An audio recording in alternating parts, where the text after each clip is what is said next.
Great defeaters, new and old, welcome back to what will no doubt be a very, very, very special episode of The Breakdown.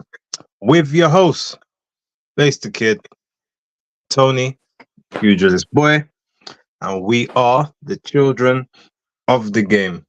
And what a wonderful game it is. Tony, how are you? I'm extremely happy, my friend. I have had a wonderful weekend of watching boxing.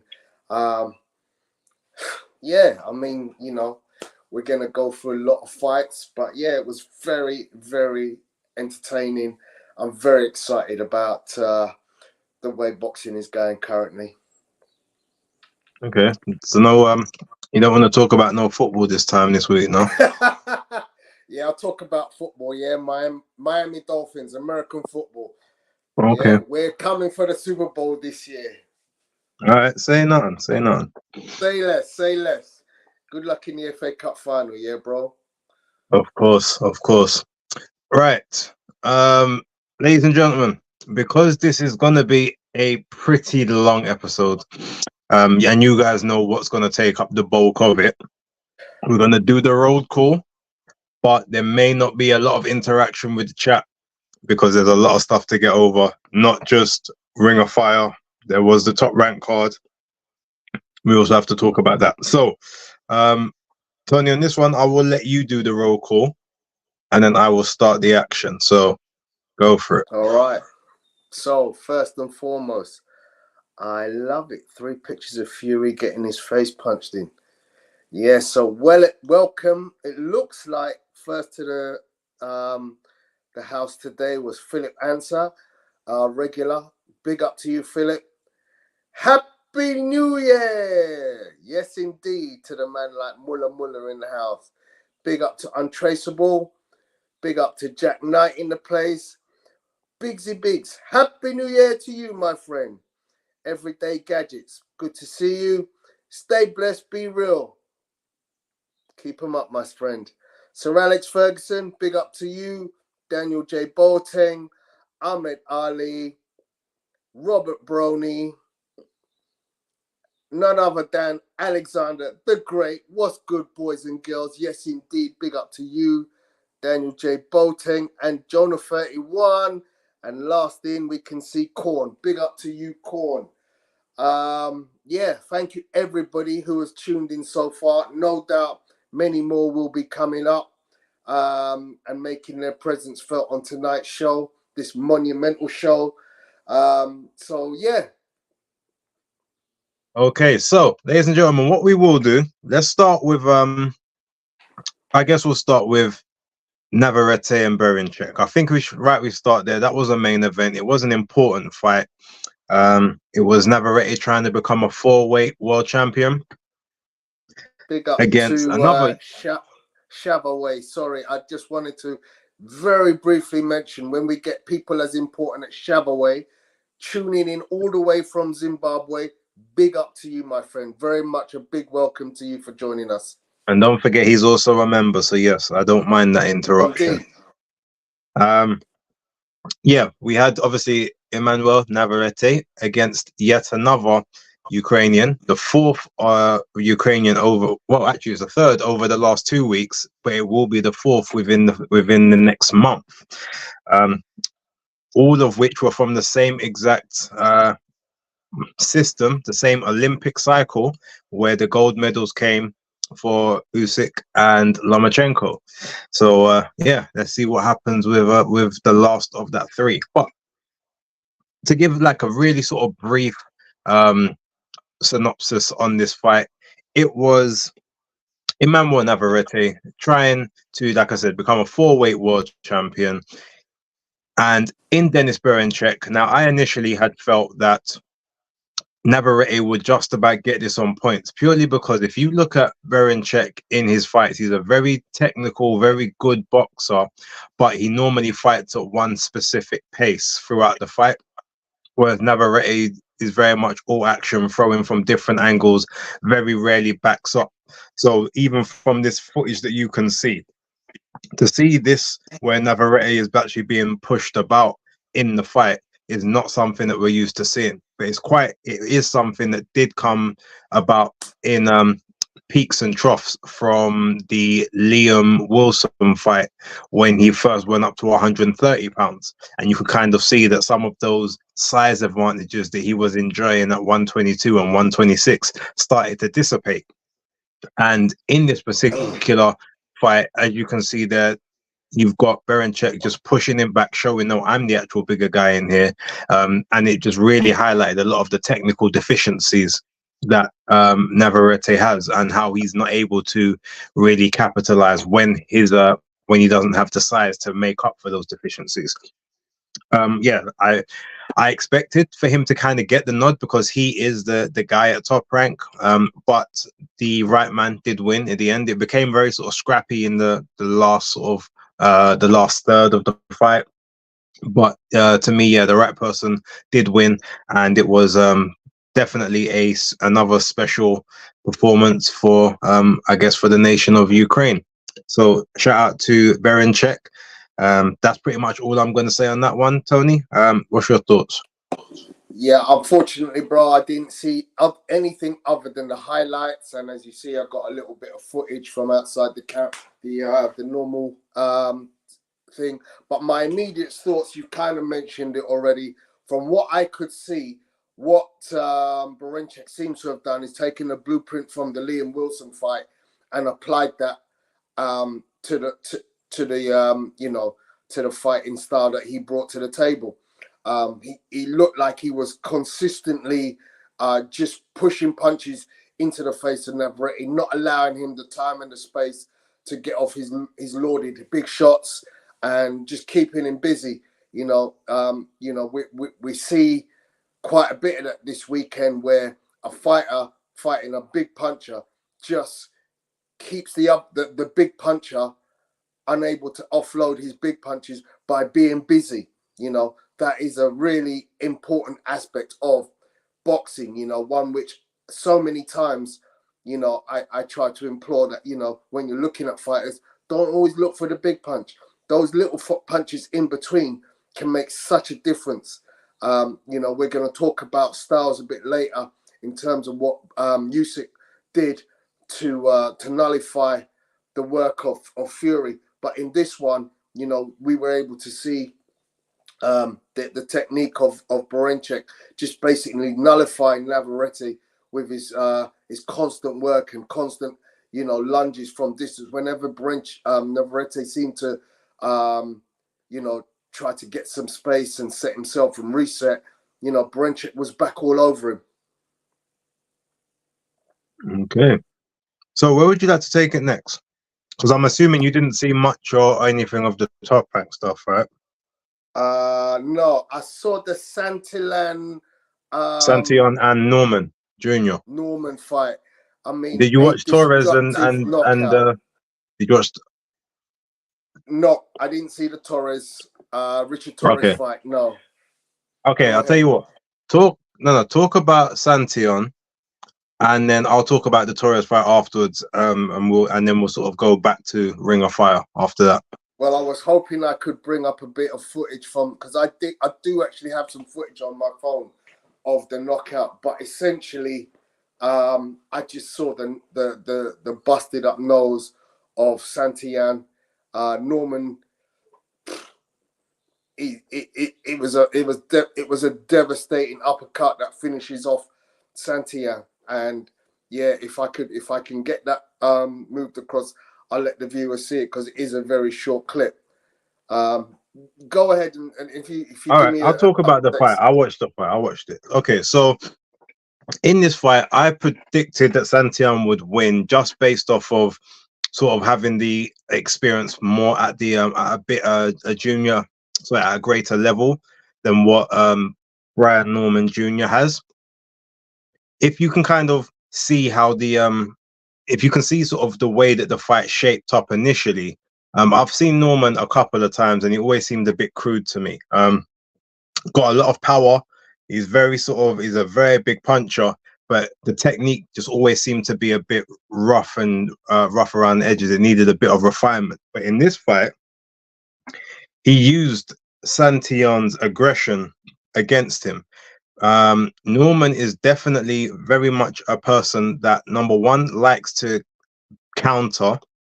He also likes when his opponents give him room to work, like right next to him.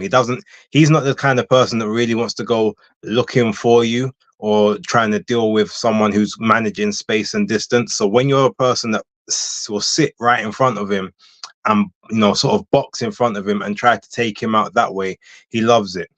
His power obviously gets him into a lot of those positions. He's able to sneak those little uppercuts on the inside, which I thought were masterful. Santian used to be more of a back foot fighter, used to be an angle around the ring type guy. Ironically, if he had employed that kind of fighting style, he would have won this fight, because that's the way that you disrupt someone like Brian Norman Jr. So to me, it was just it was one of those fights. I mean, look, there was ebbs and flows in it, and it wasn't like, Norman had it all his own way. He also got a nasty cut over his eye. But the way that he just busted up Santian's nose from sort of round 4 and 5, where it sort of started to trickle out, all the way to sort of round 8, when the nose itself just exploded. And from there, it was just like a faucet, just dripping, gushing. It's all over the referees, all over the ring canvas. It's now also mixing with the blood that Norman is losing from the side of his eye. It was just a horrible sight. Then the first knockdown comes in, and at that point you're saying, oh, I mean, they probably should have pulled him out in the corner just before, at the start of that round. The corner probably could have just...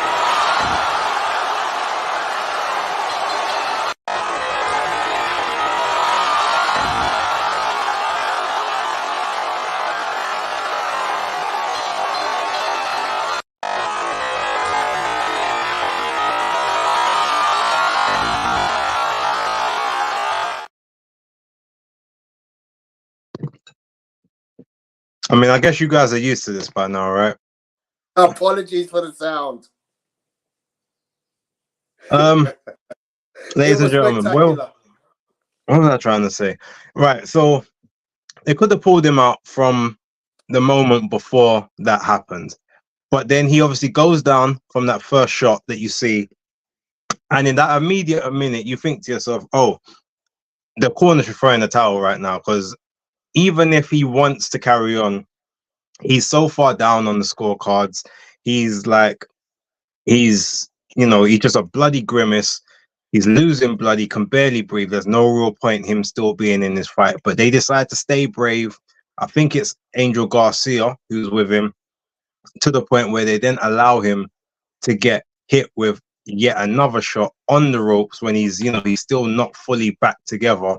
And as you see, that last shot is the one that fully just destroys him, buckles him.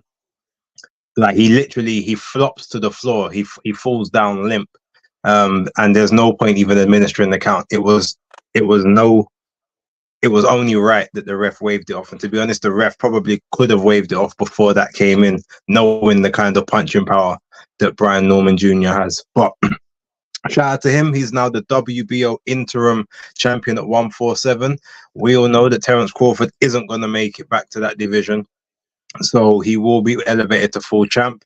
He has since called out Conor Benn. He called out Mario Barrios first. Then he said, actually, no, give me Conor Benn. Let me end his career, and then I'll get to Mario Barrios afterwards, and we can have a unification. So he's only 23. He's got a lot of, braggadocious bravado about him, but the signs are there that he started to improve, and that fight was better than I've seen him before. If he keeps up the rate of improvement, he could be a sort of a tasty prospect to look. Well, I guess a tasty contender, I guess you could say, to look at moving forward. And then there's clearly going to be, if he wants to be undisputed, he's going to have a collision course with someone like Boots Ennis at some point. So yeah, that's sort of my thoughts on that one. All good. In terms of Richard Torres Jr. and Brandon Moore, now that fight, it was an 8-rounder. I predicted that Torres Jr. would obviously get the stoppage, but I think I did predict it would be sort of later on in the fight. initially I thought it was a 10 rounder, so I'm not sure why I thought it was a 10 rounder and on 8. But I thought that Brandon would use his height and try to keep him at his tried to keep him at range, which he actually did for a bit in the first and the second round, and he was having success catching Richard Torres coming in, trying to exit the pocket. But when you kind of look at when you sort of look at the way that he was sort of setting up, you then obviously had Richard Torres double jabbing his way in, making sure that he kept things active. He kept Brandon having to sort of stay engaged. He would sort of dip underneath, loop those shots around the guard, and he was starting to have and land success from the third round onwards until all the way in the fifth round. He hits Norman with a counter. It was a counter right hand, which Norman didn't see coming, as you lot can see there, and that's ultimately what buckled him. And then from that moment, that's where Richard Torres he's like a freight train, and there's no sort of stopping him. And he's such a sort of naturally strong guy. When you're trying to push him off, like, he's just there, like, you're not getting rid of him. He's got an old school, like a Olympic or a all national wrestlers kind of build and frame to him. He's just a solid individual. And from there, that was sort of the first knockdown. He didn't knock him down again, but it eventually got stopped when the corner jumped up on the ring ropes and asked the referee to wave it off. So it was just a great, another good performance. He showed obviously where his vulnerabilities are and where he can be caught, and why he obviously did get knocked out in the Olympics and in the amateurs on 2 separate occasions by Bakadir Jalilov, because he can be caught running into shots when he's trying to barrel his way into the pocket. But he's still one of my most exciting young heavyweights at this point in time. I just think that I just like the all action nature of him, the vulnerabilities, but the will and the ability to overcome sort of all of his disadvantages in the division. So I definitely want to see what he does and how he carries on and keeps progressing moving forward. But yeah, that's sort of my thoughts on that fight. If you've got any, feel free to share them now. I bet you're muted. Apologies. Richard Torres definitely one that I do keep an eye on. He seems to have a way with producing the spectacular. However, he's like many heavyweights at a certain level now where you're going, it's time to step up. We need to see the test. Unfortunately, this was not it. This was not by any way, any sense of imagination, the kind of test that we want to see for Richard Torres. He is learning, he is developing. He does have a very unique style, as you said. It's very entertaining, but we can only see that for so many fights before we have to say, hang on a second. If you are really what you say you are, and want to have any play in this stacked heavyweight division, you're gonna need to step in with some of the other boys that are around this top 30. Well, I disagree with you on that one, Tony. Both of them were undefeated. They were both top ranks. Some of their star prospects. They were both in their prospect category. So it was a test. It was a test for both. He was just levels above that test. I'm sure that they will have to step him up again, but it's not like they was just feeding him cannon fodder. He was, Brandon Moore didn't know how to lose and didn't expect. He didn't go into that fight thinking, oh, I'm going to lose this fight. He went in, if you see the first 3 rounds, he went in there thinking, I'm going to win this. Yeah, no, he's got more wins. He was 14-0 in comparison to Richard Torres's 8-0, so he had 8 KOs out of his 14 wins. So yeah, he's another one. But the problem is Brandon Moore clearly isn't a favorite like Richard Torres, and Top Rank kind of showed that, we're putting 2 of our up and comers in together, but we know which one is the A side and which is the B side. I just, I'm looking at Brandon Moore's record. I don't see a name, a single name, You know, I don't see a single name, not even an old, you know, someone from, you know, the old generation that you go, well, has he even fought an old timer? You know, somebody that, you know, just wanted some money that we've seen previously. No, there's not one on his record. And when you look at Torres's record, it's exactly the same. So it's about time, you know, look, great. He's done what he needed to do. I don't see how Top Rank now feed him another top rank prospect. He has to come out. He needs a coming out party. You know, that's what, 4th down on the card, 5th down on the card. You know, there's 4 better fights on that card than that. So, you know, if he has any intention, I mean, look, Johnny Fisher is fighting higher up on cards than he is. It was the third from bottom. Fisher fights the same place. Fisher's It was the higher third. up on a card The somewhere. third. No, Fisher's always been number 3, or he's been third Okay. from bottom. He's never been higher than that. So they're fighting in the same place. Obviously, Fisher's now got his main event at the Copper Box against Alan Babbage. Yep. A very good step up. Go. I'm sure Richard Torres will get his as well. But I'm just saying, this wasn't like, oh, we're feeding him a bomb. Like, whether he's not the same level of prospect, that was still one of their prospects. So it was do or die for them to decide which one we're going to push moving forward. And I was quite happy with that, because as everyone wants to say, let's get rid of the protection of the O's. All right.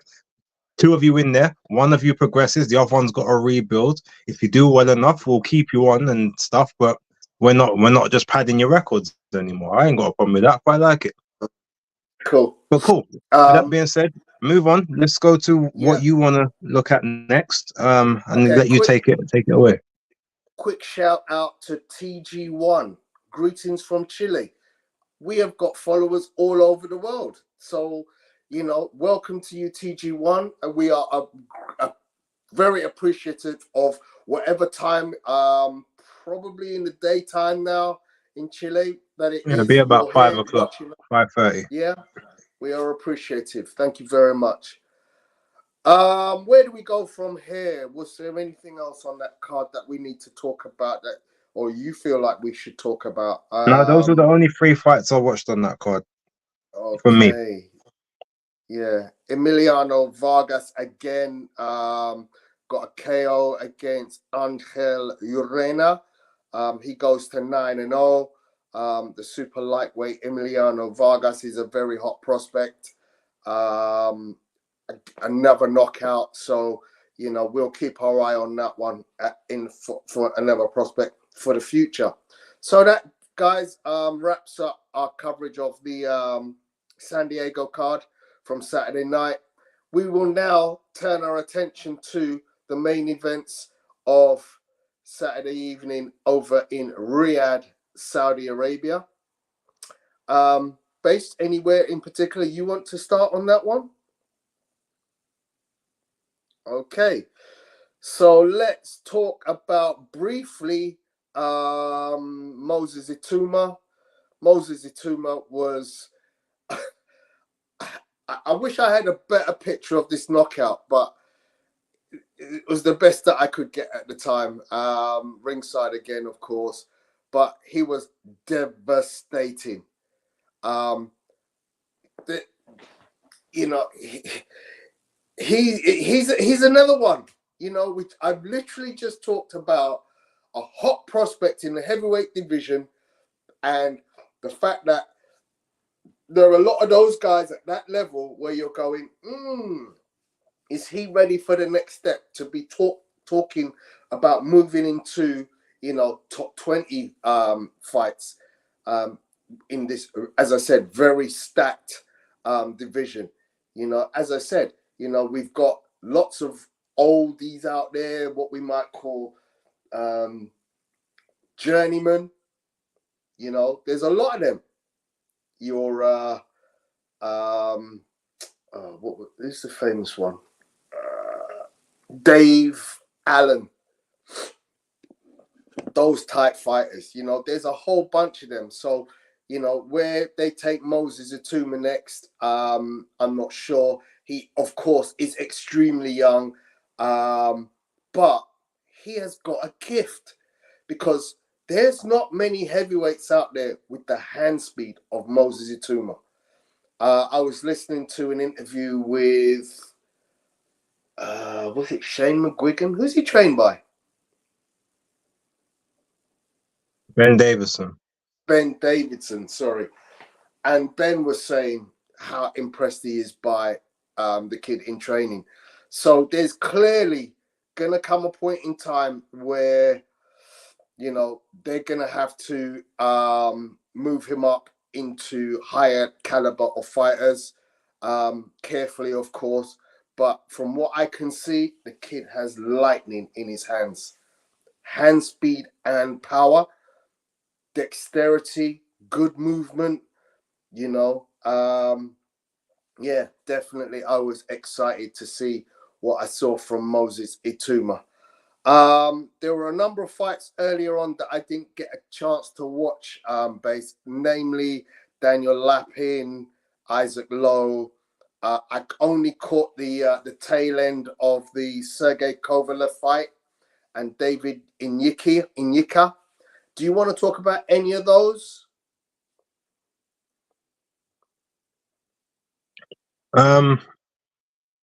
Lapin, not really. It was a one-round situation. Looks like he caught him with the side of the glove to the part of the eye, which clearly hurt him or distressed him. So then just a barrage of punches after that. But Lapin looks like a good prospect. Very tall for 175, so I don't know how long he'll be able to make that. But yeah. Isaac Lowe, he had a very tough fight with Ahmed. I think it's Ahmed Ahmadi or Ahmadi, something like that. He was winning. Yeah, he was obviously winning the fight fairly comfortably, but he had some serious lapses in defense and concentration, very similar to his cousin Tyson Fury, and did end up getting caught with quite a few shots as a result of it. But he won it comfortably enough. Went the distance. Other than that, Sergey Kovalev, obviously against Robin Safar. Look, Kovalev, you can see that he still had that jab, but he just didn't have the timing. Ring rust being out of the ring for 2 years clearly disrupted him. Robin Safar is just a much naturally bigger guy than him. And Sergey just unfortunately in one of those positions where he's too big to fight at light heavyweight anymore, but he's way too small for cruiserweight, which is why he had been doing his last 2 or 3 fights at like catch weights of 185. And as soon as he stepped outside of that, things became a bit more tricky, except for obviously the Tervel Pulev fight, which he won fairly easily. But yeah, you know, big up to him for actually making it through the fight. Like, there's a lot of times where Robin, like, he hit him with some big shots, but they weren't as big as we had thought, because he was kind of slapping a bit more than sort of turning the knuckles over, all the way until right in the last round when Sergey decides to try and actually open up, and he tries to sort of go for it himself, gets caught on the counter, brutally knocked down, but he manages to get up, get on his feet, and see out the end of the fight. So hope that is the end that we do see of the Crusher, because I definitely don't want to see him like losing to this level of opposition moving forward. That's not to say that Safar can't do anything, but he's just not. He's not on the level of Kovalev. And even in there, you could see that he wasn't on the level of Kovalev, because while Kovalev didn't have the timing, he was still able to affect and dictate how a lot of the fight was playing out. So yeah, that's my thoughts on sort of those fights. Yeah. So yeah, as you said, Kovalev too big for light heavy, too small for cruiserweight, and quite simply, from the the rounds that I saw, he's clearly a shadow of what he was in his pomp. Getting outlanded consistently by Safar, just not showing anything that it looked like he was too tired. Obviously I saw the late rounds, so at that point in time, he probably had done his best work by that point, and then he's just surviving for the rest of the rounds. And obviously, that doesn't look good when you come in and you see a guy and he's just basically just holding on and, not throwing punches in any kind of consistency. So overall, I was, a bit of a sad day for Sergey Kovalev. And, I think it's time for him to put up his boots and retire from the sport. He's definitely not, in my estimation, going to do anything at cruiserweight. He's more likely to get really hurt badly. I don't know where he is, financially, or where he's at mentally. He looks like the kind of guy that might not have looked after himself as well as he could have done. So that might mean he might be running slim on the finances and need to continue boxing. I hope not. But Alexander says some people are built different. Briedis and Kovalev are both old and had ring rust. One was able to give a good go in the end. The other was washed and trying to avoid being KO'd. Absolutely, Alexander. That's the way I saw it from the point of those two guys. Briedis was in a fight. He wanted to win, whereas Kovalev was very much in survival mode in the second half of that fight, which I saw.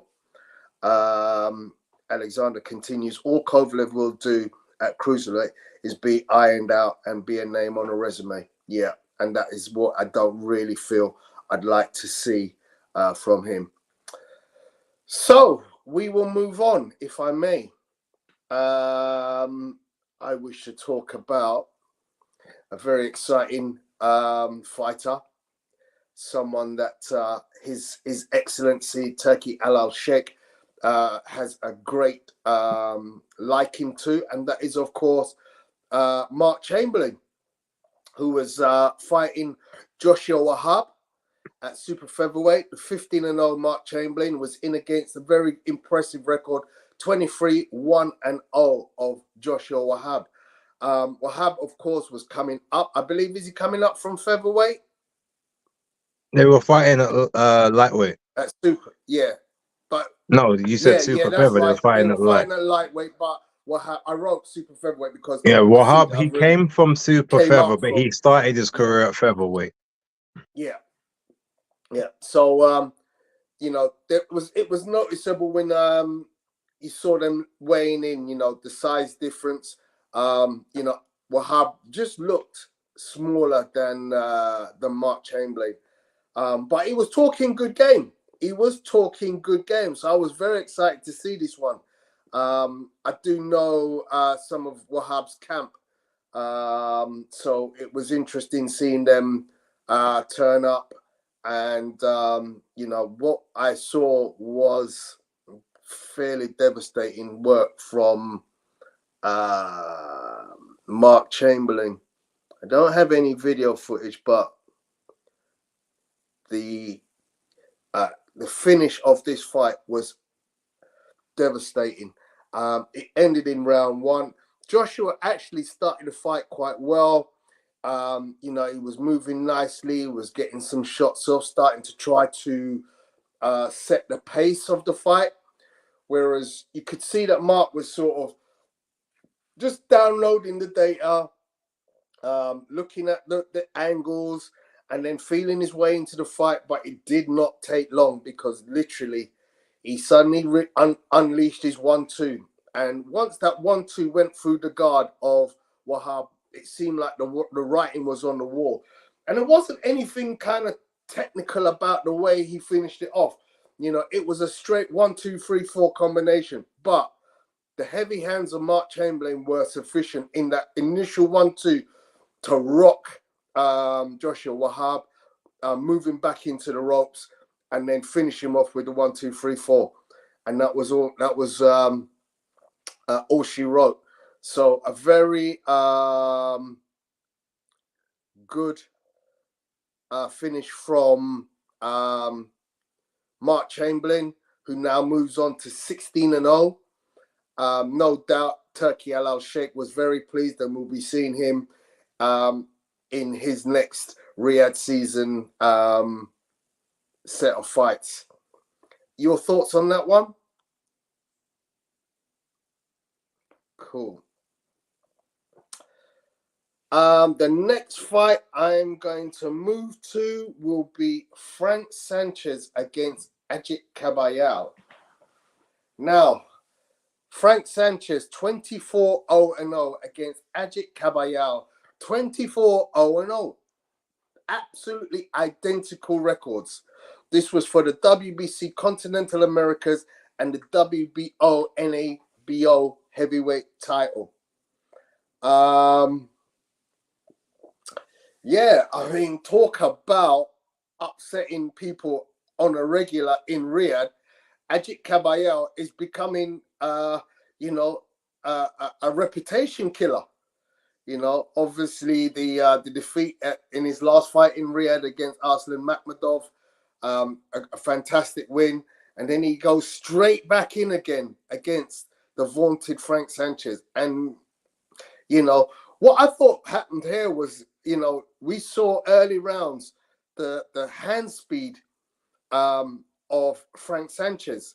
I did notice from the get-go, he walked in the ring and you saw the heavily strapped knee. I think it was the right knee, was it? And you sort of went, what's gone wrong there? He's obviously carried an injury. Is that going to affect his movement? Maybe it did down the stretch, but essentially those early rounds, Frank looked pretty good. I had him winning the first 2 rounds. He's got very fast hands. So, those are attributes that we've seen from Frank Sanchez before. And I was thinking at that time, are we going to be seeing Frank Sanchez the best of against Kabayel? But round 3 and 4, we saw a changing of the guard. And this is where Ajit came into the fight. He was able to start closing distance better than he did in the first 2 rounds. He didn't allow Frank Sanchez the time and the space to dominate the rounds. And effectively, he used a very steady technique of just applying sensible pressure, without getting hit by the fast shots of Sanchez, and just, using his tools to dominate rounds from 3, 4, and 5. I've got in round 5, Sanchez became a standing target. He was literally going from rope to rope, getting battered. Round 5 was bad for Frank Sanchez. It just seemed like he didn't know what to do. Obviously, the legs kind of stiffened up on him, and as I said, that heavily strapped knee, that might have played a part in why he wasn't able to use his legs at all. But essentially, he was just getting battered, and the ramrod shots of Ajit Kabayel were just hitting Sanchez from ring to ring, and it was just a matter of time as to when he would effectively stop Frank, because I could see that Frank's output was getting less and less, and lo and behold, was it round 7? Round 7, beatdown, dropped by shots to the body, and actually the shot that stopped him was a straight jab. Literally was a straight jab from Kabayel straight into the pit of the stomach of Sanchez, and that was it. It was all over. So good work from Ajit. He mixed it up really well. He realized that there was a softness to the body of Sanchez, and he took full advantage of that and was able to get the stoppage. What was your thought, Space? I think Kabayel, I can't remember what it is, but he's got a new alias, and I'm almost certain it's the kidney robber, because he's taking all these guys out to the body. Like, I've literally I heard it on a show the other day. I should have actually wrote it down, but he's got a brand new alias now. He definitely is a bodywork specialist. They really should call him the mechanic. Or the repairman, because the way he gets into his opponent's bodies now, like just working them over left, right, and he's digging in shots that don't even look that hard to begin with, but it's just consistent, and it's accurate. He always knows how to hit that same spot. No Diddy or Cassie, but yeah, it's just I was impressed because I thought that he would I thought that Sanchez would win the fight, not because I think he's much better than Kabayel as anything like. Oh, thank you, Phil Larkin, the Liver King. That's what that's his new nickname. Yeah, it's not the king, it's the liver. Yeah, no, yeah. Ultimately, you look at him and you say Sanchez. Normally, both guys are or were, I should say, pure boxers. That was their bread and butter. Caballero's more of an athletic in terms of he's got better better movement and more explosive. But Sanchez is obviously like had quicker hands, but was always quite quick and getting in and out of range. So you thought, okay, it would be a bit of a stalemate, but Sanchez has got the quicker hands. He probably slightly better combinations and can manage the distance. So I thought in the first half of the fight, they would be trying to both box each other, and you would see that what was it called? You would basically see that he would then switch and say, okay, I'm now gonna have to just work. I'm just gonna have to step on the front foot, the same way he did with Arslanbek Makhmudov. He was on the outside initially, just sort of patrolling, like a couple stabs to the body here and there, and then as soon as Arslanbek Makhmudov started to sort of wilt, that's when he stepped on the front foot and became that aggressive front foot, pressure fighter. And he just ended up doing that several rounds quicker than I thought he would. So I thought towards the back half of the fight, Sanchez would be able to sort of maintain enough of a lead to just get the victory, like a 115, 113. Sort of that's how I kind of played it out in my head. But yeah, it didn't happen that way because Ajit Kabayel just went straight on the front foot from the start. He clearly felt that he didn't want to. Yeah, he didn't want to give him any opportunities to try and get into a rhythm, get into a flow. He also said he did notice that there was the brace on the leg, so his game plan was to make him have to move and see how much energy he had. And when obviously you see someone with an injury like that, chances are they're not able to do as much in terms of training and road work and stuff like that. So when you look at his frame, he's got a very boxy top frame. So he just looks like he's got loads of muscle packed on, but then the legs just didn't really like they could support it, as opposed to Caballero's legs, which you can see there are just huge. So when you look at it in that sense, it's just a case of one guy is always gonna have the more of the resistance than the other, and that's kind of just the way I played it. Congrats to Ajit Kabayel. He's making fools of everyone that has backed against him in the last couple of fights. Shout out to Danny from Fight Fan TV because he's picked him on both occasions to beat both Makhmudov and Sanchez, and thus far he's come up trumps on both sides. So yeah, that's kind of my thoughts on the fight. It was a really good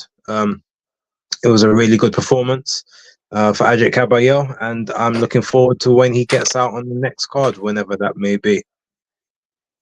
Cool. Okay, so get to the super chat first. Oh, apologies. Where is that, sir? Oh, it just came in. So, Danny with the $5 super chat. Are either of you going to Paris for this year's Summer Olympic matches? Thanks. Yes, Danny, I am. I will be in Paris, as will Danny Fight Fan TV. We are both going to be in Paris. We've both got tickets for the boxing. I've got the last 2 days.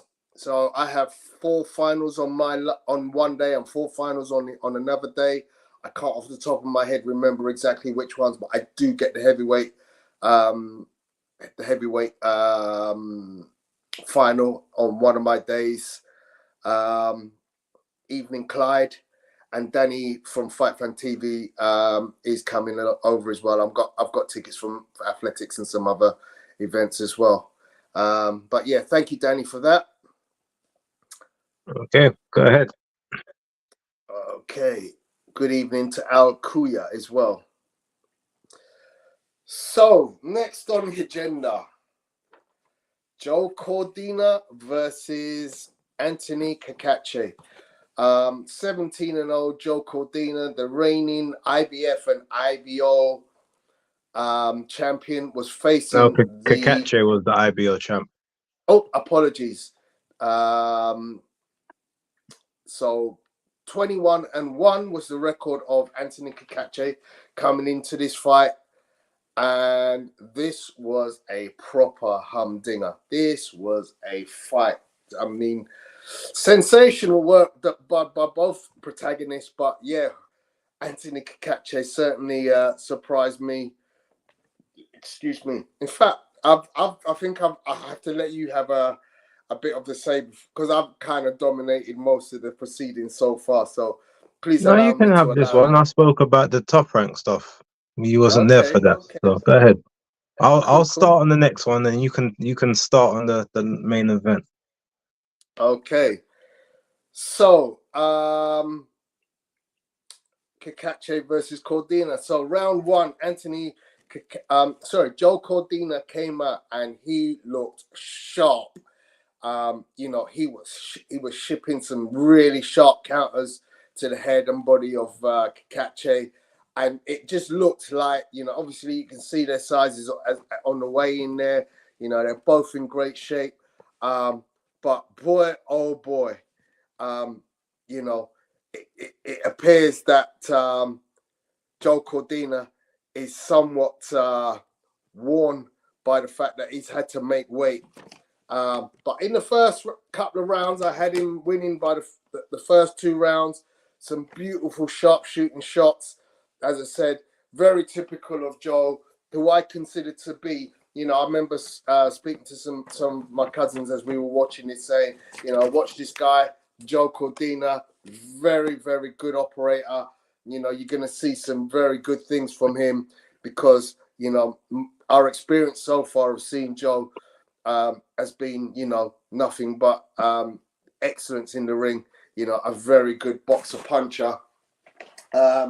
But into round three, Joe starts getting into some kind of verbals with Anthony Cacace, and it ends up with him getting dropped by a combination from Cacace while he's actually talking to him. You know, it seems like he was too concerned with trying to be the macho man in the ring and saying, you ain't nothing, you ain't got nothing. And the next thing, boom, boom, Cacace drops him, you know. And one thing Cacace has got is he's got power. He's a very strong guy. He's very big at the weight, you know. And he caught Cacace. You know, in that third round, he caught Joe like flush on the chin. A 1-2, bam, bam. That was, you know, just silly, you know. I've written down Joe was just too relaxed with his hands down and he was leaving his head open. And that is just so unlike Joe Cordina. He doesn't normally box like that at all. So clearly Anthony Cacace had got into the head of Joe Cordina, and you know, the third round was an absolute disaster. But anyway, he gets back into his corner. That's obviously a 10-8 round for Anthony Cacace. But then comes out in round four. He's obviously got told exactly what he's done wrong by Tony Sims in his corner. And he comes out and he's able to he's able to trade well with Cacace. He looks like, you know, he wants to re-establish himself as the power puncher in the fight. And so he starts to get back into the good rhythm of picking some really nice shots. So round four, I actually gave that to Cordina. It was a very close round, but I just thought Joe picked some really nice shots. And then coming into the fifth round, Joe started off well, but in the last minute of the round, Joe's mouthpiece dropped out, and then Cacace just went for the kill. And the last minute was painful watch for Joe Cordina fans as Cacace came on strong. Round 6, a massive round for Cacace. He just pummeled the hell out of Joe Cordina. Joe just, it seemed like to me that he had lost his legs, because essentially all the movement and the ability to fire big, hard, sharpshooter shots just seemed to have left him. And instead now he becomes a walking target for Anthony Cacace. Anthony catches him with literally everything that he wants to throw at him. And now instead of, you know, bouncing around, he's literally walking into Joe and saying, okay, game over. I'm going to walk you down. And he's just offloading big hooks, taking some big shots to the body, and it's a big round for him. Round 7, again, Cacace totally in control. Joe tries again. Again, he's, after losing big in round 6, he appears to make a better effort in round 7, but still, I have to give that round to Cacace. And then literally, as you saw from the video, the end was nigh. Eventually in round 8, as Joe literally had nothing left, and Cacace smelt blood, and he literally went all out for the kill and was able to stop Joe on his feet. So yeah, what's your thoughts, Base? Yeah, I mean, again, this is another one that I just didn't. While I could obviously see Cacace winning the fight as such.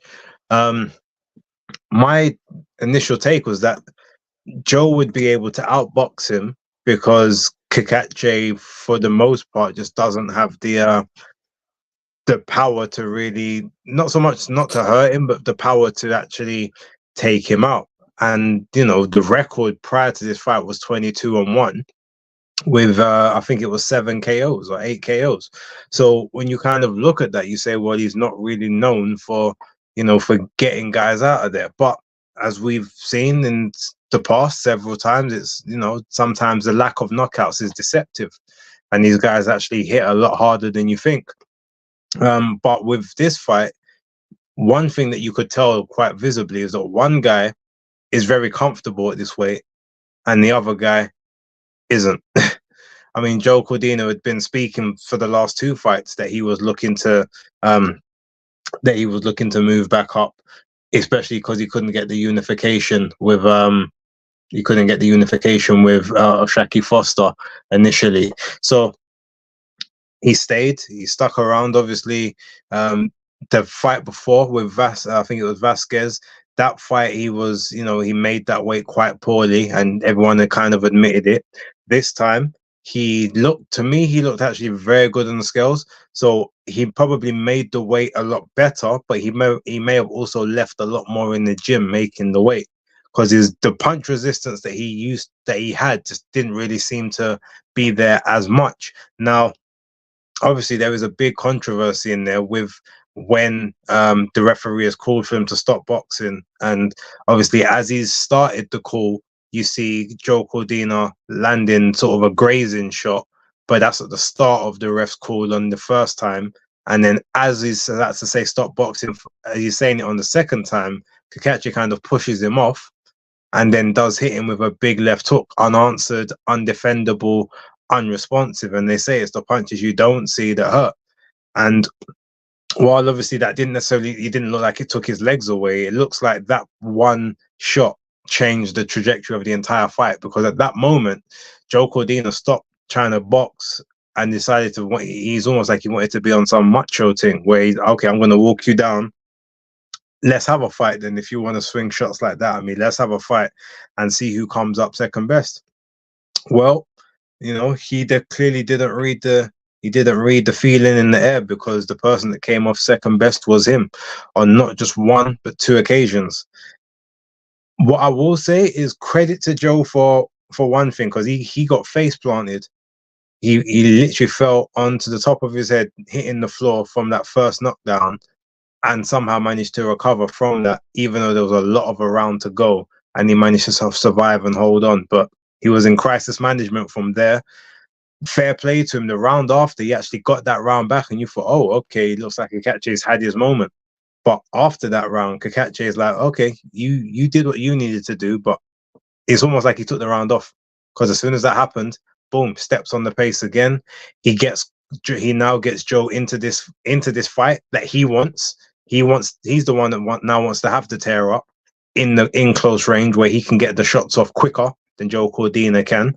And yeah, there's times when you think Joe, okay, he's looking comfortable, but then all of a sudden, boom, boom, inside the inside the pocket, ends up falling into the ropes off of a big uppercut, which was landing consistently. He was getting caught with 2 and 3 uppercuts like in succession, which is something you should never be getting caught with.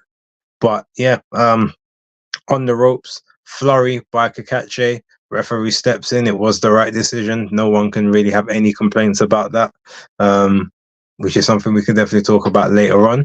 But yeah, we've now got a new IBF and IBO champion. If we want to say is unified or not, I don't know. That's for the people to decide.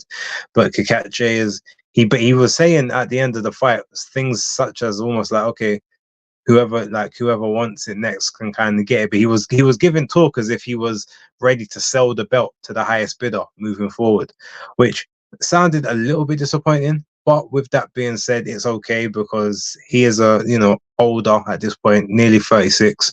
Maybe he doesn't want to be hanging around in the game for much longer. So if he can get a huge payday out of it, cool. Congrats to him. He's I think he's moving up to 135, but he may even decide to call it a day, because I don't know if he gets the big money fights that he keeps talking about with no belt and no bargaining power for the guys, the champions at 135, because none of them are at Matchroom or Queensbury at this point. So it'll be interesting to see how he kind of moves, how he gets on moving forward. But yeah, that's kind of my thoughts on that fight. That was definitely the fight of the card, I reckon, in terms of from the start to the finish, the like action and intrigue from moment one to when it actually finished. But yeah, there was obviously other fights that were maybe more eventful or more had more of an emotional roller coaster in them. But I thought that was probably the best fight on the card, in my opinion. But yeah, that's my thoughts on it. So with that being said, we will move over to the co-main, or actually I think technically we'll call it chief support, which was for the vacant, although it shouldn't have been vacant, IBF Cruiserweight Championship and the Ring Magazine Championship, which was held by Jai Opetaia, as he went for his rematch versus Briedis. A lot of people predicted that Jai Opetaia was predicting that he'd get the knockout, he would knock Briedis out and he would have a dominant performance. I was one of the people that didn't predict that. I had said standardly throughout this fight that I believe the fight goes points. If for nothing else, even if Jai was just dominating the fight, to me, Briedis is just not a guy that's his pride is not gonna let him hit the canvas and stay down or get stopped on his feet by a referee. I just feel he's just one of those kind of characters. And in the fight, my whole prediction for the fight was that Jai would be sort of circling from the outside, trying to stay more on the outside, hitting jabs, trying to go to the body, but he would try and keep at a safe distance for the majority and avoid getting into exchanges or trades with Briedis. Possibly, for me, I said it was possibly because he'd be having, maybe not flashbacks, but he'd be having the thoughts of, this is the guy that broke my jaw not once but twice, had my jaw swinging from left to right like a Mortal Kombat film. Like it was, to me, I felt those scars don't just no matter how tough you are, how much of a warrior you are, when something happens to you, you can't help but remember those things. I mean, it's different when obviously you're in there with like a Jordan Thompson, an Eddie Zorro, because you've got no reference point of those guys. You just go with however you see fit. And even though he knows he can take shots on the jaw, because he's taken flush shots in training, he took one of the biggest shots from Jordan Thompson I think Jordan Thompson's ever threw in the ring, and literally walked through the shot. to then put Jordan down like 2 shots later. So he knows that there's resistance there, but it doesn't change the fact that in your mind, this is the guy that did it. It's the same with the bully, you know, sort of that bully syndrome when people are younger. You could end up being 2-3 inches taller than this bully, weighing 20-30 pounds more than them. But sometimes in the back of your mind, that's the guy that used to terrorize me in primary school or secondary school, whenever it might have been. So I think he did have some of that in there somewhere, which is why he decided to fight dominantly, but from a safe distance, safety first, not trying to engage, not particularly looking for those knockouts. And it also meant that there were several times he was throwing shots from too far out and actually lunging forward and not so much falling off balance, but he was, you know, he was putting himself almost in a vulnerable position to shoot from far out so that he could actually basically get to a safe distance afterwards. But Briedis obviously had a lot of ring rust to sort of shake off, but you saw his whole tactic was try and beckon him to come in so that he could basically try and have exchanges with him, catch him in the clinch, sort of try to rough him up, make obviously Jai complain about certain shots, but also, you know, just drag him into that machismo type mode where, okay, we're just going to have a fight in the center of the ring. And that's how he was going to compensate for slowing down in, like, you know, sort of legs and leg speed and whatnot. And ultimately he was patient enough and he did just enough sort of in that first sort of 7 to 8 rounds to eventually be able to beckon Jai Opetaia into that type of fight moving forward. And from sort of round 9, you saw that's when it sort of started to take place, where he was starting to be able to fight the fight he wanted to fight a bit more, and he started moving on the front foot rather than circling away. And obviously in the 10th round, there was, I think, the head clash, which went into the nose of Jai, which busted up his nose, which in turn so had both him and Briedis leaking from the nose in terms of the fight. But I know there was a punch that also came in that salvo. And from there, it was pretty much all Mairis Briedis' fight for the last 3 rounds. And it was Jai's fight to survive in order to win. He definitely won this fight a lot more convincingly and wide than he did in the first fight.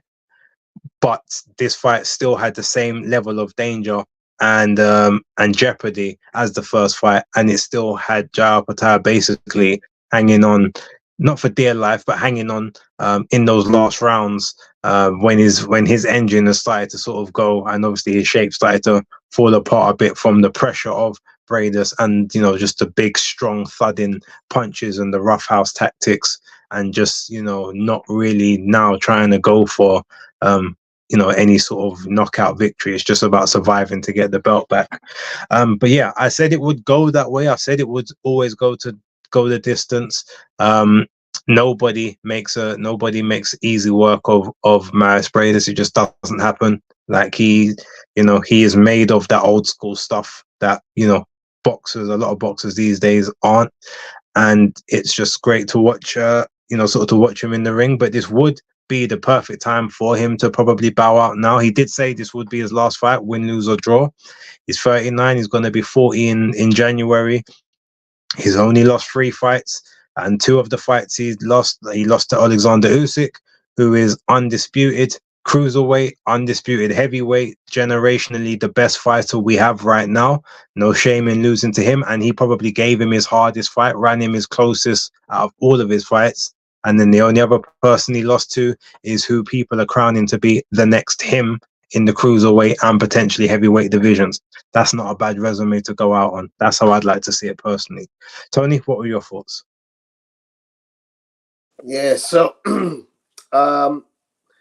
yeah, I'll be honest with you. I thought this fight was very disappointing. Alexander the Great kind of labeled it a 9-round snooze fest, but for the last 3 rounds. And yeah, I actually have written down in round 5, did anybody actually hit anybody? Round 5, I literally looked at the whole round. I was like, I don't think anybody actually hit. There was a lot of jousting, you know, shots falling short. But I very rarely ever get to the end of the round and go, I don't think anybody hit anybody. And that was my feeling about round 5. I haven't seen round 5 again. But at the time, I just thought to myself, that is possibly one of the most boring rounds I have ever seen of boxing, because both guys did not want to commit and try to win the round, to the point where by the end of it, I just didn't think anybody had hit anybody. There were rounds where I've just got round 3. I give that to Jai Opetaia just. I think it's one of them where you go, if Briedis landed 6 punches, Jai landed 7. It was very fine detail, and it was so small in terms of the number of landed punches that some of these rounds were like, I said round 6, that was where Briedis sustained some nose damage. I thought at that point that would be the red flag to the ball for Jai Opetaia. The nose damage didn't get any worse, and that goes to show that Jai just didn't go for the kill. Round 7, both Jai and Briedis both didn't throw a single jab in round 7. It was just like, okay, we're going to stand off, and when we get the chance, we'll throw a hook, or we'll throw a combination of hooks. But nobody actually in round 7 threw a jab. I'm looking at this fight and thinking, if someone just starts to look at engaging with their jab, then surely they'll win that round just on activity of the jab alone. And again, as a coach of boxing, I looked at that round and I was like, no, this isn't good. This is not good. This is not good fundamentals. This is not, the Jai Opetaia that I had seen destroy Thompson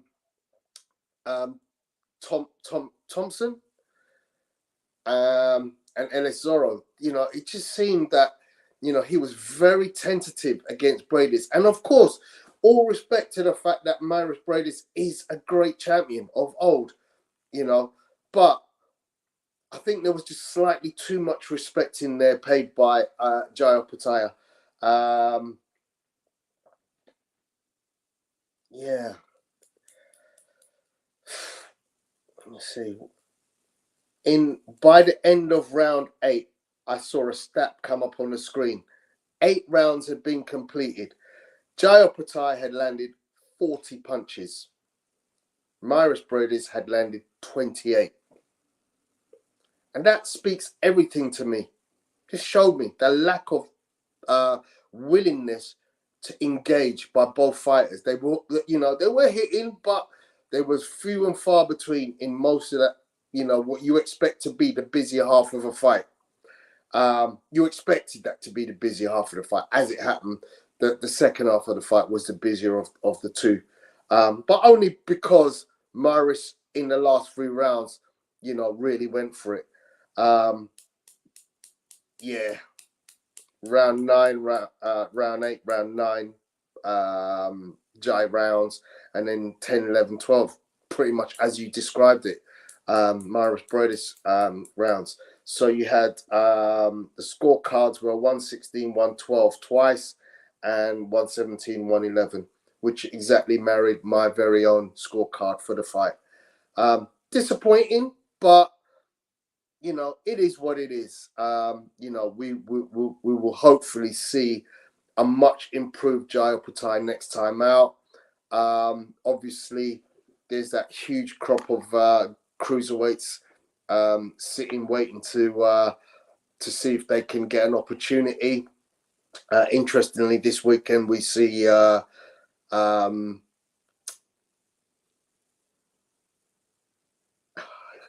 Brzezinski versus Lawrence Okoli. Yeah, thank you for. But that's not cruiserweight though. That's bridgerweight. Okay. So yeah, I mean, wow. Less said about that, to the better, probably. All right. Well, ladies and gentlemen, we're at the place everyone wants to be. We're here where we want to start. And I'm going to let Tony start this off because I'm probably going to go on a 15 to 20-minute monologue and I don't want to be interrupted. So, Tony, have at it. Ta-da! Okay, guys, we are going to be talking Fury Usyk. So let's get, I've had to break this down. There's your tail of the tape. 34-0, 24 KOs, 1 draw for Tyson Fury.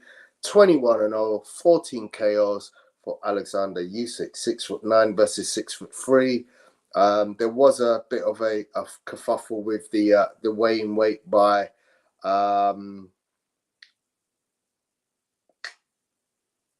Michael Buffer at the weigh-in, where he announced that Usyk was 233 instead of 223. But obviously that got corrected. Huge weight disparity, 40 pounds, as you can see. But yeah, let's get it on.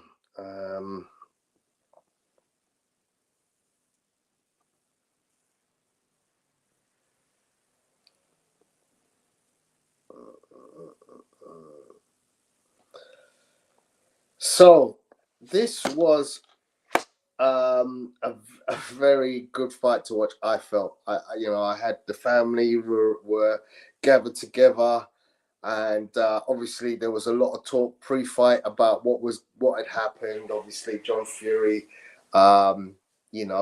spoiled the party before the party even started. But, I was expecting nothing else but an all-time classic. I was thinking, look, we've got a great fight here. It was, for me, split between the two in terms of, who would win. I did favour Usyk. I did have a little side punt on Usyk for a late stoppage.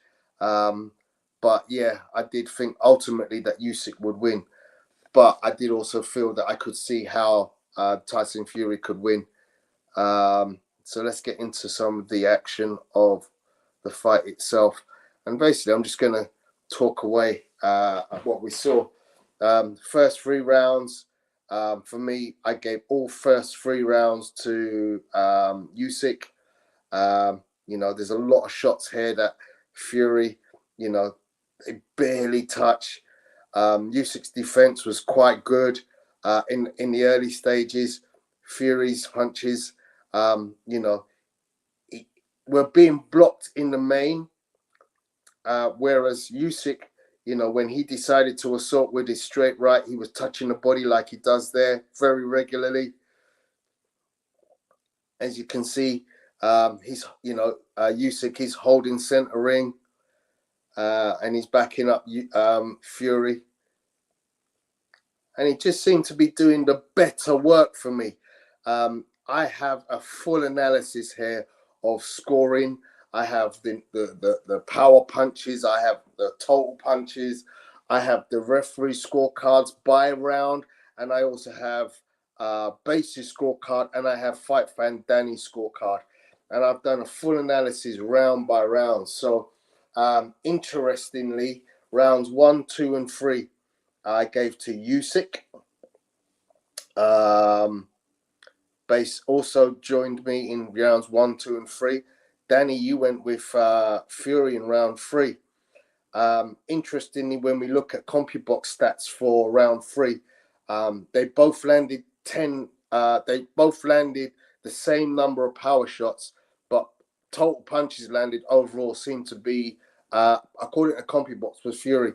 But I actually gave my visual eye. I thought that Usyk had landed the better shots and landed slightly more.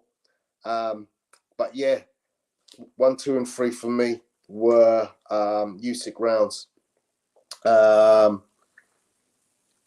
Round 4 is very much a swing round because, let's see, 2 judges had it for Fury, 1 had it for Usyk. Danny had it for Usyk.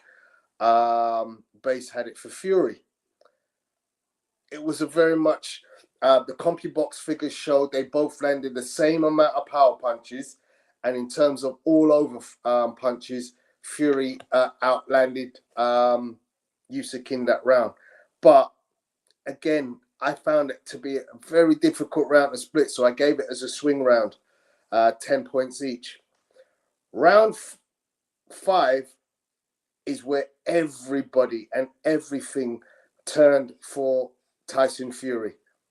There was no doubt that his body attack and his change up of style was far more effective, and he was able to pick some really good body shots into Tyson Fury, into Alexander Usyk, and he easily won round 5.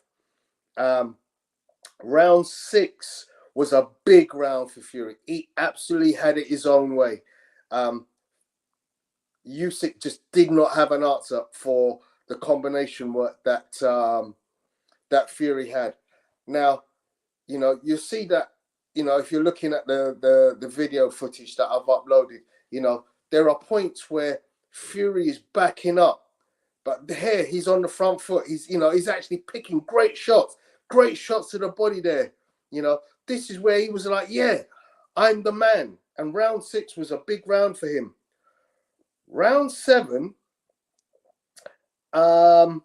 this is a weird one, because everybody, all 3 judges, and Danny and Base all gave it to Fury. Round 7. I was the only one that felt that Usyk won the round, and I listened to some other people's commentary, and there's one other person from another podcast who agreed with me that we thought Usyk won that round. To support my argument for that, CompuBox figures for that round said Usyk landed more power shots, and he also landed more total shots in that round. Then we get into round 8, where it's unanimous. Usyk is all over Fury. You know, he's busted up Fury's nose. Everybody votes Usyk round 8. Then round 9, where obviously this happens. Clearly a 10-8 round. I'm sure we will go on and on about the standing 8 count and the validity of it. But I think the referee was completely correct in his judgment. I thought, you know, obviously when you are held up by the ropes, the referee must call that a knockdown, and he's within his right to give a count at that point. The one thing I could say against the ref is that the count was long. You know, I think there was 30 seconds left of the round when the knockdown takes place, or thereabouts, and then of course, you know, you count your 10. You ask him to step forward. He sheepishly steps forward, and then there's a bit of a, you know, oh, well, I'll give a couple of extra seconds, and then the bell goes. But it is what it is. Should the referee have stopped it? I don't think so. I don't believe that in a fight of this magnitude, you stop a fight there. You must use your 8 count as the option of choice. And I know people will say, you know, I posted some comments from other professionals like David Caldwell. He said he doesn't think that had Usyk been on the receiving end of those shots and been limped in the corner, he doesn't think that Usyk would have got the same treatment. The fight would probably have been stopped. And I guess, you know, that's an argument we might have. But the point is, it wasn't Usyk in that position. It was Tyson Fury. And the fact that he got up in the next round, in round 10, and we see how well he recovers. You know, he was a state at the end of round 9. But in round 10, he gets up and he's recovered. Still a Usyk round. In fact, I give all of the last 3 rounds to Usyk. Round 10 is unanimous. Everybody agrees that's Usyk. Round 11, One judge gave it to Fury, and everybody else gave it to Usyk.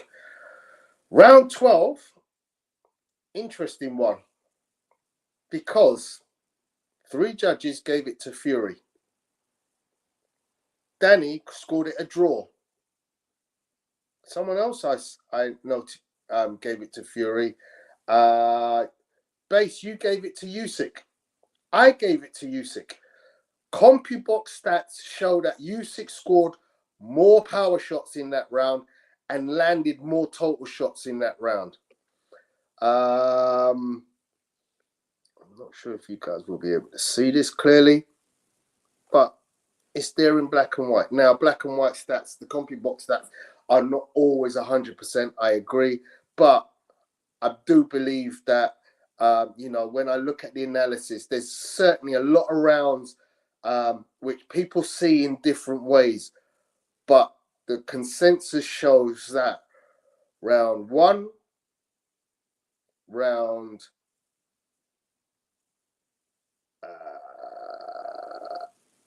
8, 9, 10, and 11, most people see those as Usyk with a 10-8 round in one of them, and then round 5, 6, and 7, with the exception of me, everyone see those as clear Fury rounds.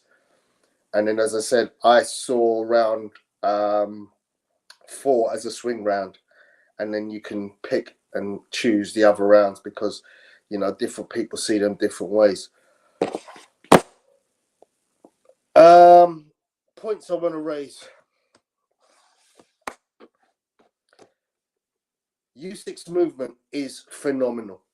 He was able to cause chaos with his movement and feints. And what he tends to do is when, you're looking at his movement in the ring, yeah, you see that he does a lot of feints, yeah, and he causes a reaction with his feints, and those reactions constantly keep Tyson Fury unable to judge where he's going to be and what he can do next. This was, to me, Usyk's best fight. I thought he fought a masterclass against Joshua, but this fight, he was in against a very skilled boxer, a very skilled boxer puncher, but he just seemed to have, to me, everything. When you see Fury there trying to do his showboating, Fury's like, Usyk's like, no, I'm not getting involved in that. You do what you want to do. You stay in the corner and put your hands on the ropes. I'm not getting involved. And he was just absolutely slick. Another thing I noticed was a lot of people said before the fight, "Oh, Fury's gonna hold him. He's gonna put his weight on him." This guy clearly did all the necessary training he needed to do to stay out of clinches. He was not caught in clinches very often, if at all. He was very good at escaping out of any clinch that Fury tried to get. There was a clinch attempted there from Fury, but you already saw that Usyk was on the way out. And it just reminded me of Lomachenko, because Lomachenko is an expert at getting out of clinches, and obviously they're stable mates, very good friends. But it was very much a masterclass from Usyk in so many aspects of the way he worked in the fight.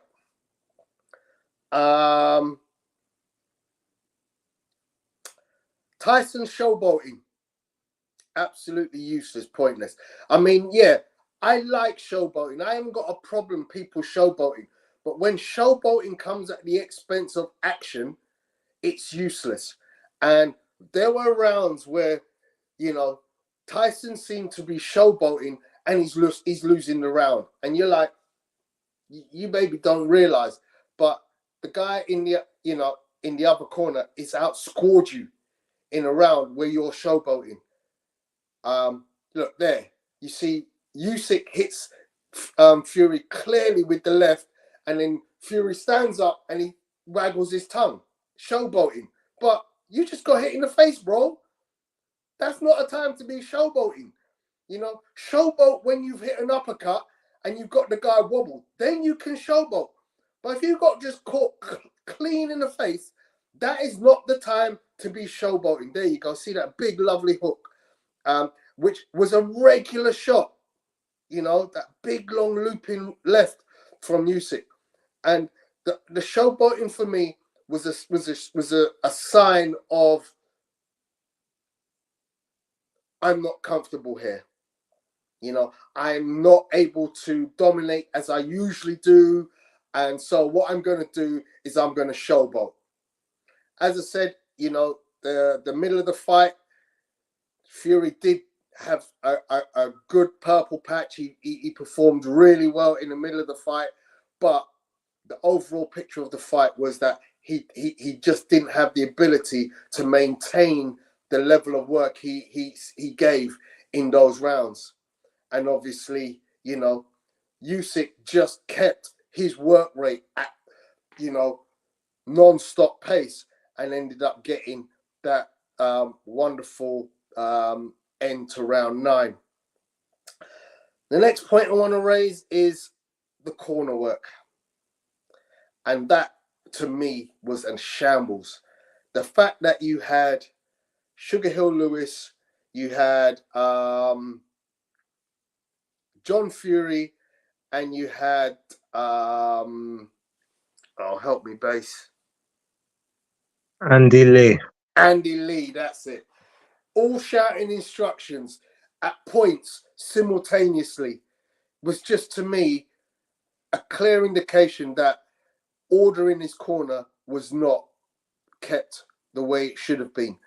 And, you know, look, I always say a fighter needs to hear one voice and one voice only, at max 2. At no point in time should he be hearing 3, 4, possibly even more, because I know there were more than 4 people in that corner. But yeah, I just thought, what is going on in that corner? And because of it, I kind of feel like, you know what? You spoiled the broth. Too many cooks spoil the broth. And I feel that fact that there was too many people barking instructions could have spoiled the broth. Yeah, that's me done. Okay. I'm not gonna lie, that was a bit longer than I was expecting. So because of that, what I will do, I'm gonna truncate my thoughts, because there will be, obviously there's gonna be another stream tomorrow for you guys who want to hear me talk my talk. You probably would have heard me on the round table yesterday. You would have seen me on the weekend with October Red and Danny and Maestro giving my thoughts there. You would have seen the weekend wrap.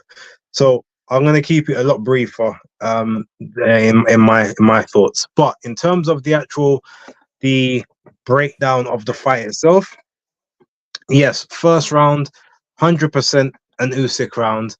And the fact that, you know, you had parts of the media speculating about whether or not you could maybe give it to Usyk was some of the most ludicrous and, quite frankly, insulting like comments and statements that I've heard in a while. Like, you can't really try and insult my intelligence to tell me that there's any argument that Alexander Usyk won the first round. Like, it was a clear and dominant first round. The second round as well, clear and dominant. I mean, power punches landed, outlanded in jabs, outlanded in power punches, controlled the ring and controlled the space for the majority of the round as well. Almost every shot that Fury threw was caught on the gloves or caught in the guard. Very few things went through. Third round, Fury was a bit better. I still scored it for Alexander Usyk, but Fury did have his moments in there. Not enough for me to believe anyone could score it to Usyk, score it to Fury, because again, he just didn't do enough in that particular round. The fourth round, Fury, this to me was Fury's first round and his first clear round, although I do know some people have also said that they believe maybe Usyk should have got that. But no, for me, I think even though Usyk was still working and still doing the good work, Fury found his rhythm, found his range, and his punches were having more of a visible effect into whether that was they were pushing Usyk back or they just looked more eye-catching in the moments. The shots from him in that round were making up for the work that Usyk was doing just to get into range. Fifth round was Fury at his probably his absolute best, at his peak. In that fifth round, Usyk is still moving forward, making him have to throw when he doesn't want to throw. But Tyson Fury, whether you believe that Usyk was just allowing him to have the success, understanding that I'm going to have to take some punishment, he has to open up, he has to start working and working properly. That's a conversation you can have. But Usyk was in his, in his stride, but Fury was in his absolute ascendancy in that moment in the fight, and he was looking like the best version of Tyson Fury. In round 6, similar things. Now at this point, Usyk is looking a little bit more wary. Again, is it kidology? Don't know. But what you do see is that now Tyson Fury is confident, and Usyk is lowering him into this state of confidence, because he's showing him that, okay, now every time that you're throwing something, it's having some kind of an effect on me. And Tyson Fury is seeing this, and he's enjoying what he's seeing.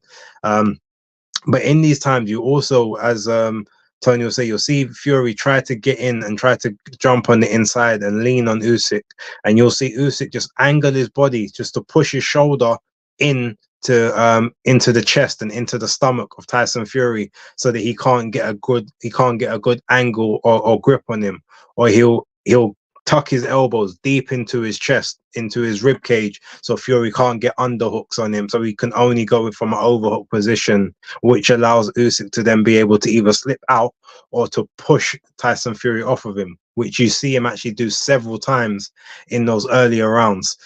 Then we get to round 7. Now, I gave round 7 to Tyson Fury only because, again, he had several, not so much the eye-catching shots, but he landed more shots that visibly did damage to Usyk in that round, as opposed to what Usyk did to him. Although it was one of those rounds, I said on my watch along, it's a close, this round's close. I'm not sure which way you could give it a draw, but as I don't want to give it a draw round, I'm going to give it to Fury, because he still kind of did the better work in that particular round. But then we get to round 8, and round 8 is where basically everything that Fury was hoping wouldn't happen did, because at this point he feels like he's in the ascendancy, he feels like he's confident, but all of a sudden this small guy is still moving towards him, he's still in his face, he's still not letting him breathe. Now he's actually unloading big shot after big shot, and you're not able to keep up the same tempo.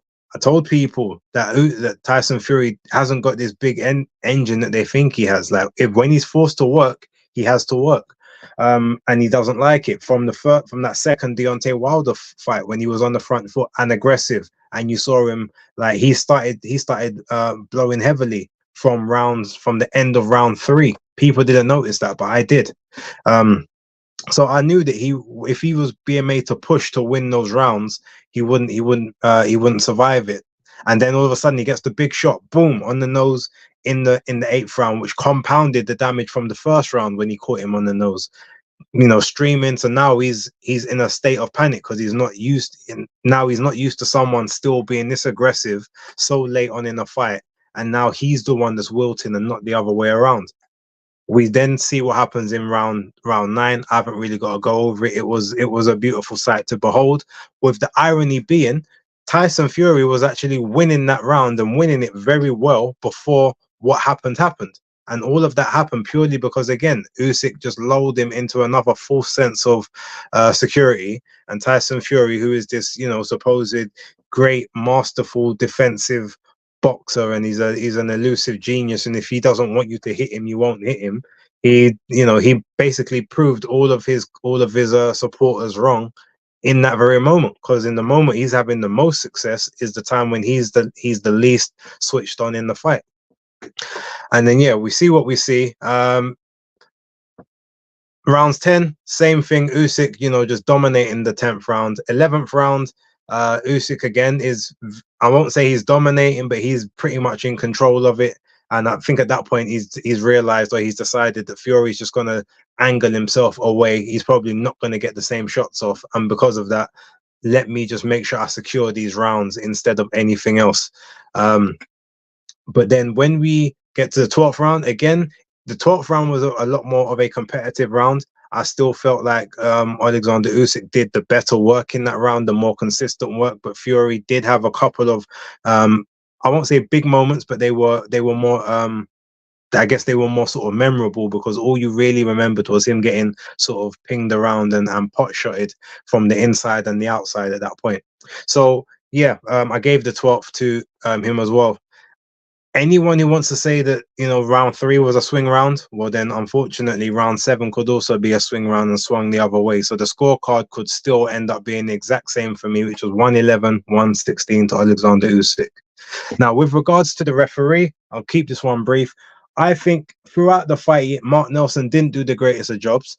Partially, I don't think they should have had such a short and small referee, like refereeing the fight. Personally, I feel like you needed someone a bit bigger, like while I maybe wouldn't want him to do it, but like you know, a Victor Lachlan or a Steve Gray, a Harvey Dock, like someone that's just a bit more stature that can actually get in between the fighters and be able to sort of control certain things. There's many times where the referee didn't call shots that were quite visibly low or dirty, but Tyson Fury acknowledged them immediately because he would put out the glove to say, apologies, all right, let's go again.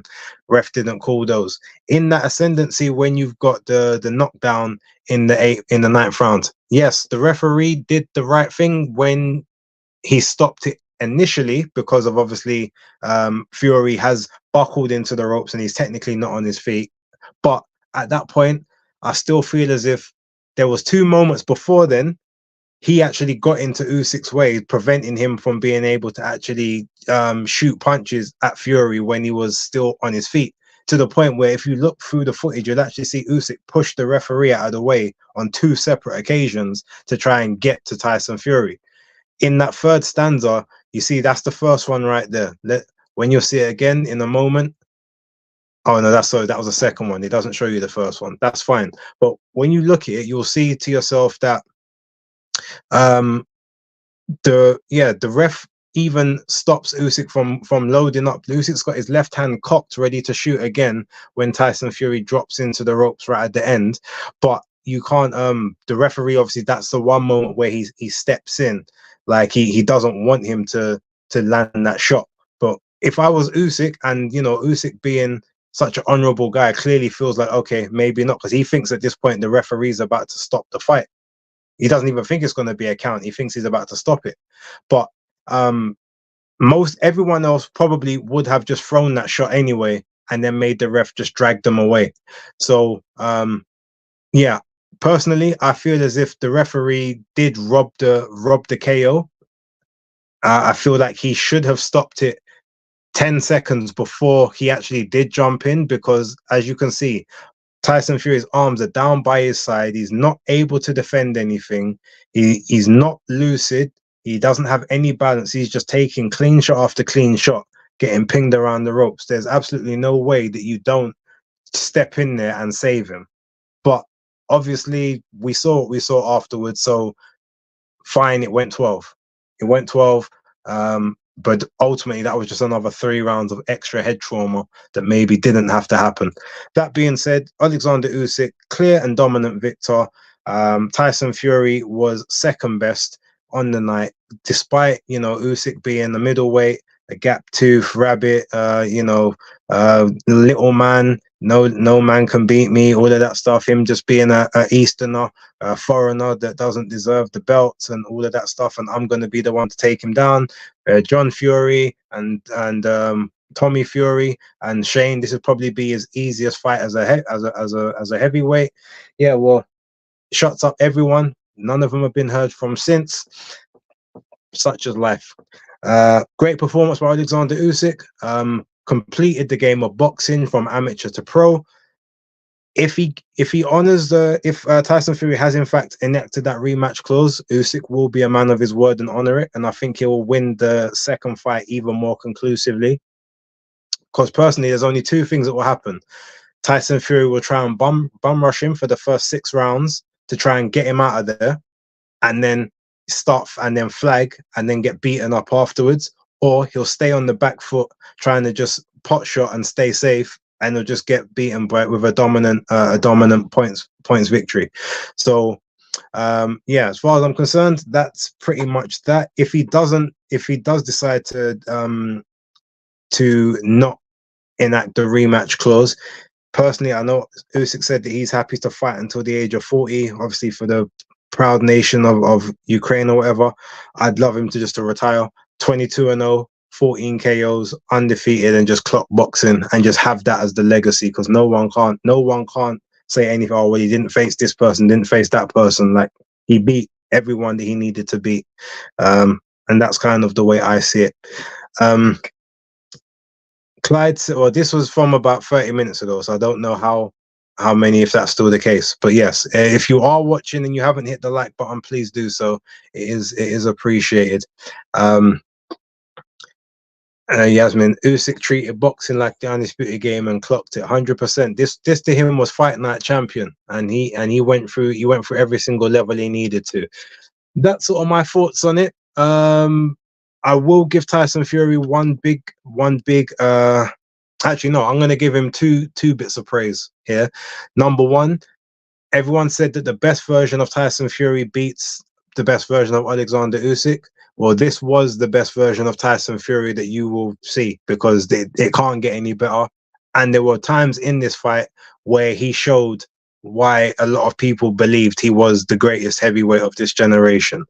And also, Tyson Fury has Wolverine levels of recovery and healing factor, because no one gets their legs back the way that he does, and those legs are super skinny. So that is a mutant trait in itself. So I do want to give him that praise. This isn't strictly about just trashing Tyson Fury. That's how I see it. I don't know what he does next. But yeah, that's both of them. That's sort of how I feel.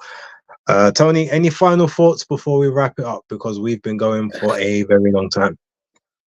I did want to say I thought differently about the referee, and I thought he was actually very good in that he didn't get involved where he didn't need to. Yeah, I understand your point about a bigger ref, but as it happened, his size didn't have any detriment to me. I didn't feel that there was any need, because as mentioned about the clinching, he didn't have to get in and push people apart on a regular basis. Yes, it happened, but it was so infrequently that I hardly noticed the referee in the fight. And that is what you want from a referee. If you don't notice the referee in a fight, he's having a great day, because he's not supposed to be the main attraction, Other than that, yeah, props to both fighters. I talk the talk. I did feel that I could see how both fighters could win. I did have my personal choice, but I could see how both fighters could win. And yeah, this was undoubtedly a very good matchup of styles. There's a lot to learn. There's a lot of things that people could see were being shown on display. Use of jab, use of movement, all the different shots that one can utilize in a fight were used: uppercuts, hooks, slick counters, catch counters, feints. There was literally a display of every technique of boxing in that fight. And when you consider that they are heavyweights, you expect to see that at middleweight, lightweight, and below, all of those things on display on a regular. You don't always see them in heavyweights. Heavyweight boxing sometimes can be so hella boring, which is why ultimately the Klitschko brothers were boring to people, because all you saw was a straight left right, straight left right, straight left right, occasional hook, straight, left, right, occasional hook. But on display on Saturday night was literally the whole arsenal of both fighters. So yeah, I was very pleased with the result, obviously. But more importantly, I thought it was a great advert for boxing. And again, as I mentioned at the start, I think this is the finest hour of Turkey Al Sheikh and the royalty of Saudi Arabia, who put together a sequence of events that culminated with that event on that Saturday night. I was hoping it would culminate in 2 weeks' time or a week and a half time when I'm out there in Riyadh. But there's no doubt in my mind that weekend that we just saw, that card was a hell of a card as well. I wasn't sure. I thought originally if Bivol was fighting Beterbiev, I thought my fight that I'm seeing, that card would have been stacked better than the card that we've just seen. But now I'm like, ooh, I'm not so sure. I'm interested in your thoughts on that. Which card do you think is better overall? I won't know until I see both of them. But even based on what you've seen now from that card, because I didn't expect some of those fights to go the way they went, and there were some good fights in there. Whereas I look at next week's, it is kind of week and a half from now. Some of them fights may disappoint, but I think overall, I mean, it's kind of close to me. Yeah, I mean, I don't have an opinion because the card isn't what it was. So, right, quickly to Danny, because he did leave this comment on a couple of occasions. So explain the belt stripping situation with Usyk, please. Just to give you a very basic summary, the IBF has had a mandatory in place since last year, around the same time as when Usyk fought Daniel Dubois. You've lost sorry, Base, we lost your audio there for a second. Your picture's freezing and the audio just for about the last 30 seconds went completely. So if you could just repeat what you just said. I think you've come back now properly. Okay. Right. To Danny's comment. Can you hear me? Yeah. Okay, right. To Danny's comment. So at the same time as the WBA mandatory was due, which was Daniel Dubois last year, the IBF mandatory was also due. So Usyk obviously completed his WBA mandatory. He was on the hook to do his IBF mandatory. They initially had agreed that they would hold off on calling the mandatory until I think it was January. Then Usyk and Fury got pushed back from December to February, so they agreed with the extension to February. And then at that time, what they basically did was they said that by the 20th of May, they would call the mandatory regardless. So when Fury went and got the cut in the end of January, that's why Turkey Al Sheikh put on the date. He said 18th of May, we will have this fight to make sure that it happened before the mandatory itself was due to be called. And because Tyson Fury and Usyk are locked in a 2-fight deal and they're actually signed to fight 2 fights, Usyk is not in a position to take care of his IBF mandatory unless Tyson Fury says now that he will withdraw from the rematch clause and allow Usyk to do so. But because they won't do that, they will take their time to decide what they're going to do. There's no ability for Usyk to be able to satisfy the mandatory with the IBF. Hence, that belt will become vacant as it will be stripped away from him. So yeah, I hope that explains your comment. Right, Tony. Last thoughts. Any last comments? And then put the banner up so that we can get out of here. You're muted again. Apologies. So yeah, sorry guys. That it appears that issue with Base's sound was actually at my end, which was interesting because literally as I said it, I had some kind of big loud noise outside my house. Sounded like someone was drilling something. But yeah, No, as I said, you know, I enjoyed the weekend's action. I'm looking forward to this weekend. Again, we've got the Catterall versus Taylor rematch. And then, of course, the weekend following, I myself will be out in Riyadh for the 5v5. So thank you, everybody. Our show has been much longer than we normally expected to do, but we did expect that with a fight of this magnitude, that we would have to take in a lot of information to consider. There was clearly sufficient amount of rounds that needed to be discussed in depth so that everyone could understand where we see it from. That's the point of the breakdown, is to break down each fight in ways that you guys can hopefully get a more balanced idea of exactly what you were seeing and why things happened the way they did. Yeah, let's go with the banners, brother. Do yours, and only do yours for now, because I'm adding something to mine. No problem. So, guys, if you want to find me, I am mostly on Instagram as Pugilistboy. Pugilistboy. You can see it down there. I'm also on Twitter, or Twitter X, and YouTube as Pugilistboy. Tony the Pugilistboy. If you type in Pugilistboy.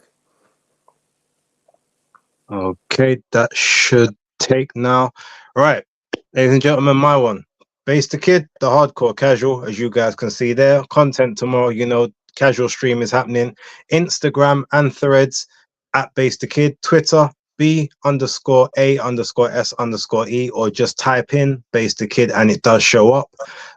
Now, also, there's a TikTok. I've finally got it set up. That is BaseDaKID.thc. So if you want to get any of the clips from the shows, I'm going to be trying to post up stuff on there on a daily basis. So yeah, as it says there on the screen, BaseDaKID.thc. So make sure you go follow that if you're into that sort of thing as well. But thank you very much, everyone, for watching. Everyone who's managed to sort of stay for the near 2 hours, you're legends. We appreciate you. Make sure you come back next week, and definitely make sure you're here when we do the 5v5 the week after. But until then, from BaseDaKID and from Tony the Pugilist Boy, we salute you and have a great night. Have a great week. We're out. Peace.